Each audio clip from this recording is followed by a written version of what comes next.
Never mind. Just a robot! Wow, you guys must have really wanted a part 2. The video got over 100,000 views. Like, really fast. Now, this is probably going to be the last Steven Universe video I'm ever going to do. Don't get me wrong, the views are nice, but I don't want to be a Steven Universe channel. Welcome back to Crystal Clear. I'm Smoky Quartz, and are one of the diamonds going to die? Please watch part 1 before you watch this part. That's not a suggestion. I'm really getting sick and tired of me doing power scaling videos that are multiple parts, and people ignoring part 1, then leaving comments complaining about me missing this or that, even though I already talked about it in part 1. But before you see part 1, if you haven't already, I want to go over a few mistakes I made. First, let's go over the ship Pearl built. Now, some people complain saying her ship didn't reach the nearest star system, which is true. But I never said it did. I just said it could go really fast, not make the distance. If I build a car that can go 60 miles per hour, I don't have to drive 60 miles in an hour to prove it can go 60 miles per hour. If it breaks down after the first mile and it was going 60 miles per hour during the first mile, then it was going 60 miles per hour. But we did get the ship's speed wrong. Oh, you stink! I had my friend do the math for how fast the ship was going, and I thought he would get it right because he was doing advanced calculus in college. But that's still no excuse. I should have double-checked his math. Now, I have made several math mistakes myself, and even videos with a lot of production behind them also have made very basic math mistakes, such as Death Battle, Adam Ruins Everything. In a Never Wonder Why segment, you said the Empire State Building was 12,000 feet tall. Oh yeah, that one was really embarrassing. It's actually a little over 1,200 feet tall. I guess we added a zero somehow. And game theory. I think my friend might have accidentally divided twice, but the ship was actually 1,600 times faster than we calculated. The ship can go at 117,223,787 miles per hour, or 17.48% the speed of light. Now, my editor did use the wrong clip for Pearl hacking the door on Homeworld. Steven did call Pearl a hacker, but it was actually someone else who opened the door for her. But in the episode, Pearl opened up a few doors on Homeworld. Also, I should have explained the fight between Pearl and Amethyst better.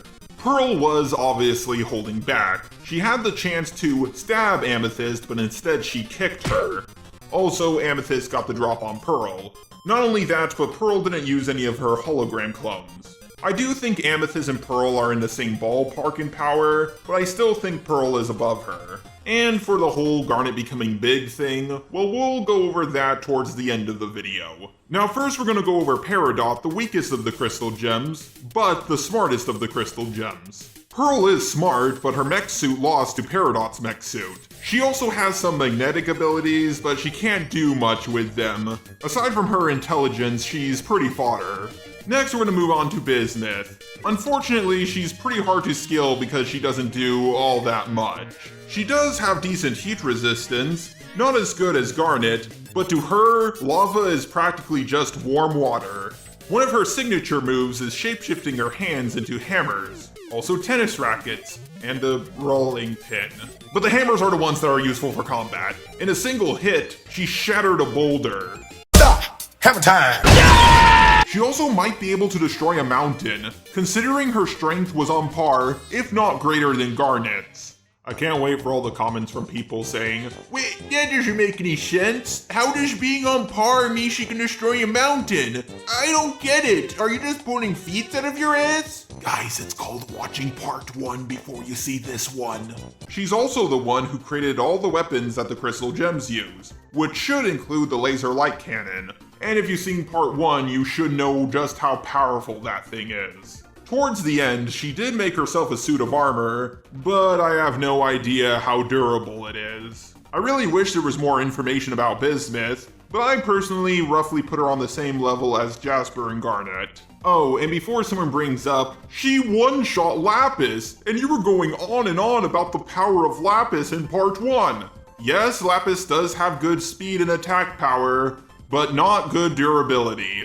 Also, it's funny that she punched her right in the gem and it didn't do anything, but someone stepping on it cracked it. Also, it's kind of weird how distrusting Lapis is of everyone and really holds a grudge against people who did her wrong. Yet in Steven Universe Future, she is totally cool with Bismuth and never brings up once that she poofed her. And Bismuth doesn't bring it up either. Did I miss an episode somewhere? The last thing I'm going to say about Bismuth is, she did defeat a corrupted gem, and Steven mentioned, wow, it usually takes all of us to defeat one. But I consider that an outlier, considering a human with a pointy stick can take out one, and even Peridot took out one. Now, as I mentioned in part 1, Jasper did fight evenly with Garnet, but I still think she's way stronger and more durable than Garnet.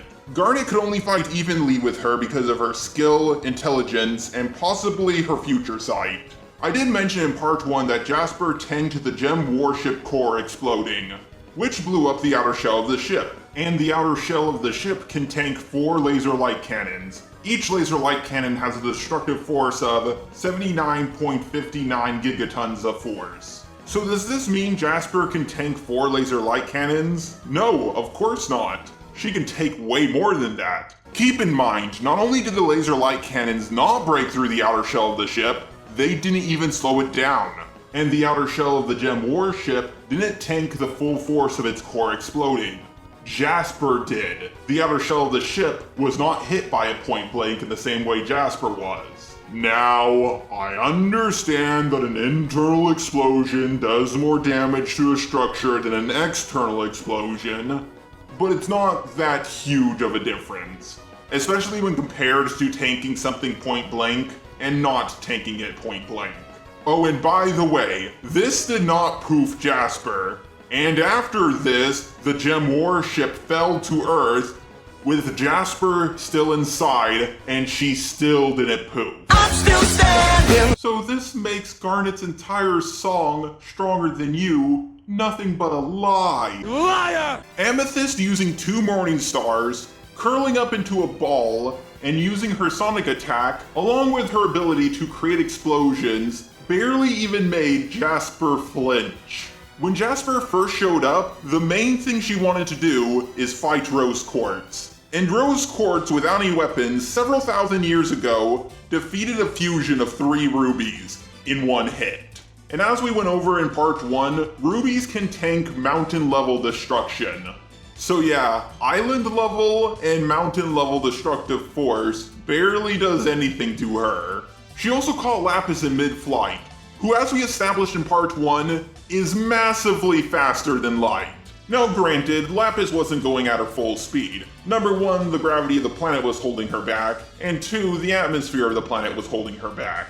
It also probably takes her time to reach her full speed. But even then, Jasper was able to catch her. Oh, and you know I said she fought against Garnet? Well, Garnet is able to deflect lightning, which is multiple times the speed of sound. Now we're going to move on to Spinel. Spinel defeated all 3 of the crystal gems. Now granted, they did mention they were rusty, but I consider this an outlier, considering they lived for several thousand years. So a few years of eating, slacking off, and goofing around shouldn't affect their abilities all that much.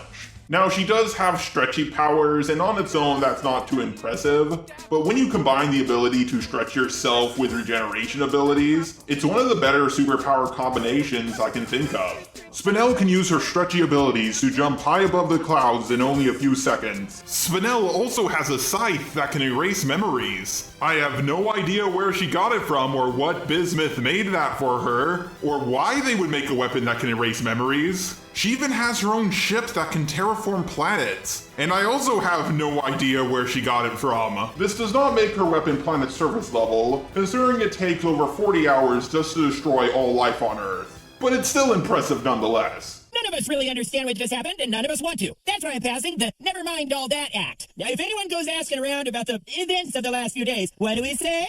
Never mind all that. Spinel can use her stretchy abilities to jump high above the clouds in only a few seconds. She can turn herself into a fidget spinner. Admit it, you forgot those were a thing. And she can even enhance her own attacks with her stretchy powers. She punched Steven so hard it destroyed her building-sized machine that was terraforming Earth. And she didn't punch it from point blank, she punched it from above the clouds. So I think it's reasonable to assume that Spinel can knock over buildings in a single punch.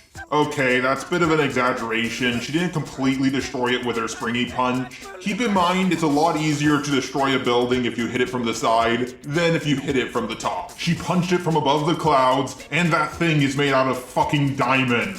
Now let's move on to the diamonds. Blue Diamond alone, a non-combatant, was able to fight against all the crystal gems, plus the extra crystal gems, like Bismuth, Peridot, Lapis Lazuli, and Steven, who is a diamond himself. She does have emotional hacks, but another feat for Lapis Lazuli, she was able to resist it. Oh, and just to make it clear, her emotional attacks work on humans as well. You can say it's an animation error all you want, but you can't prove it. Hello, bitch, hold on.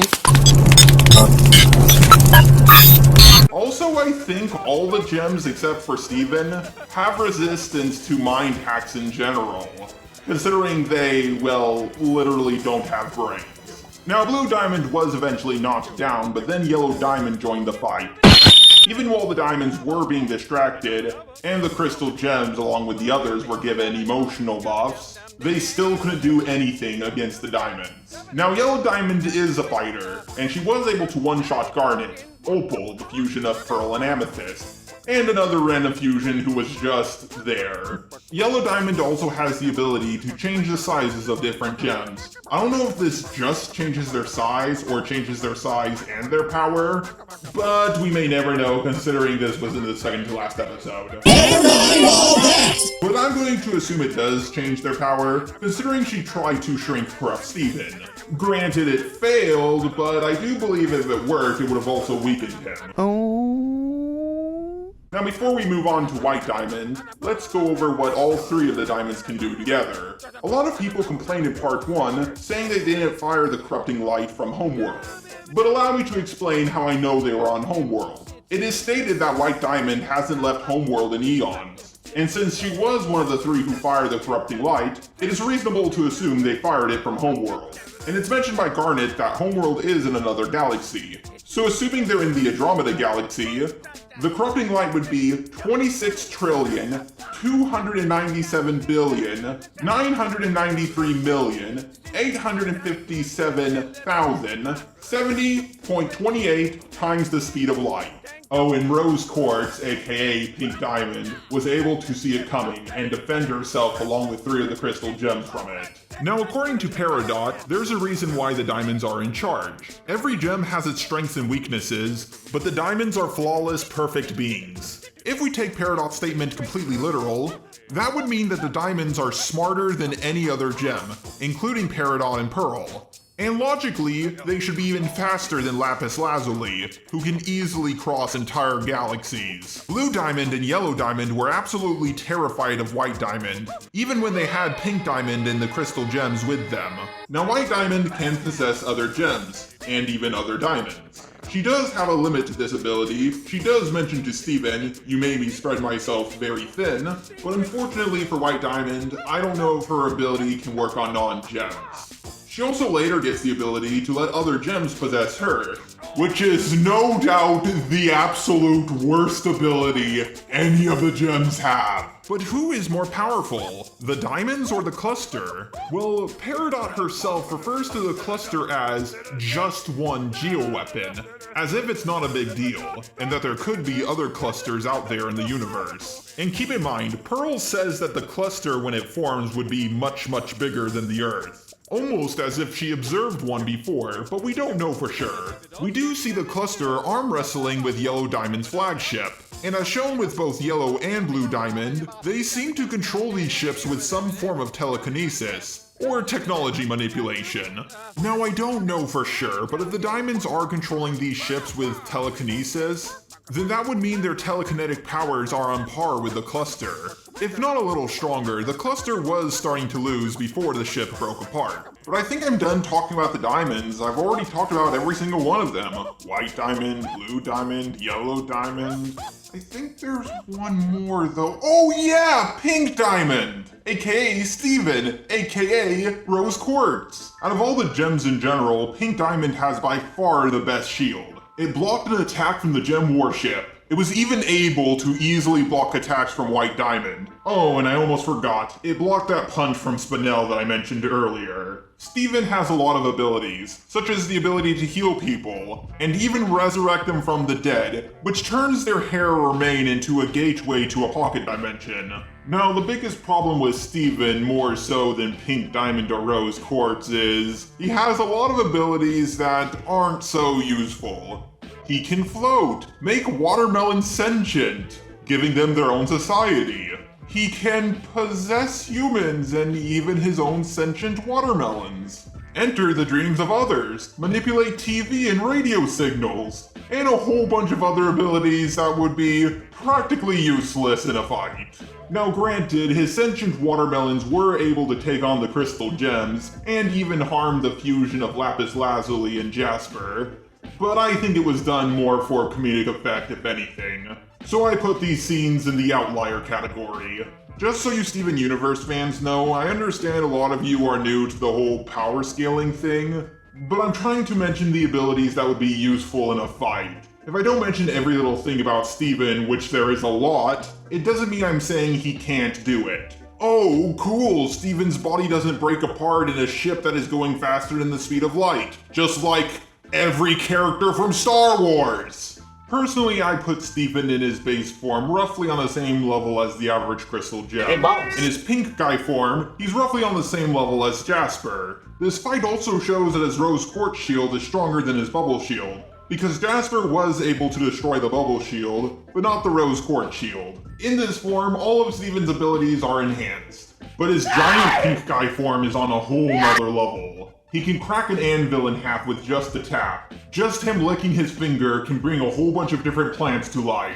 Him getting excited or angry sends out a shockwave that cracks windows and destroy the ground around him.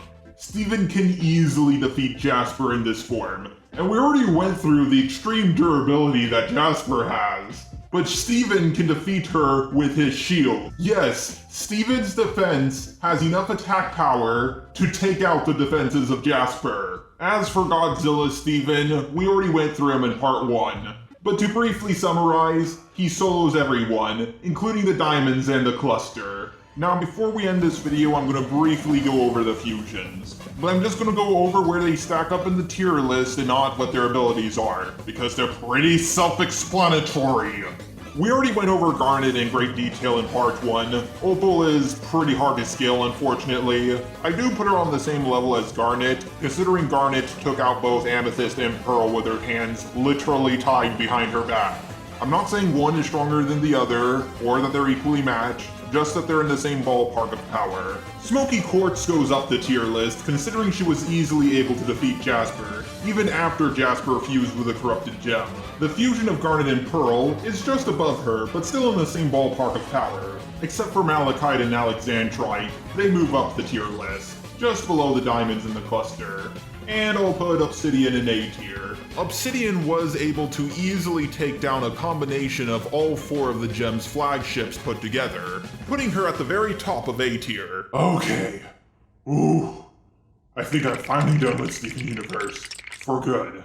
So what cartoon would you guys like me to power scale next? Leave your answers in the comments below. Know your fucking place, trash! Just a little time, just a little something else instead.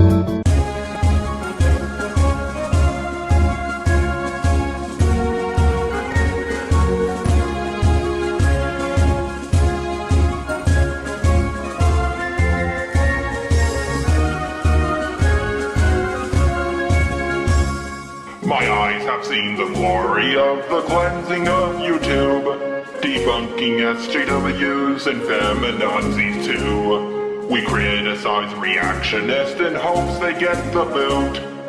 Just the robot marches on.